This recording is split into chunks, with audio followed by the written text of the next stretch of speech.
সেই মুম্বাইয়ের কাছেই মুখ থুবড়ে পড়ল মোহনবাগান। যুব ভারতী থেকে 3 পয়েন্ট তুলে নিয়ে চলে গেল মুম্বাই সিটি এফসি।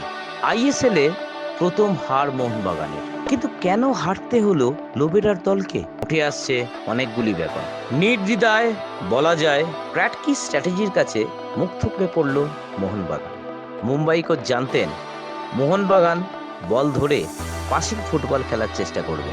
তিনি মোহনবাগানকে তেমনই খেলতে দিলেন আর লং বলে কাউন্টার অ্যাটাক নির্ভর ফুটবল খেলে গেলেন।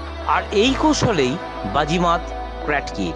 মুম্বাইয়ের গতিময় কাউন্টার অ্যাটাক সামাল দিতে পারেনি মোহনবাগান, যে কারণে 27% বল দখল রেখেও 3টি পজিটিভ সুযোগ তৈরি করে একটি গোল করে চলে গেল মুম্বাই।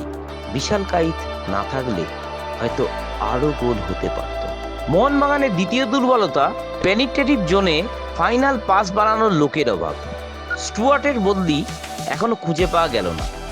সেই কারণে 73% বলের দখল রেখেও পজিটিভ সুযোগ তৈরি করছে মাত্র একটি। একেবারে শেষ সময় সুযোগটি পেয়েছিলেন রবশন রবিনো।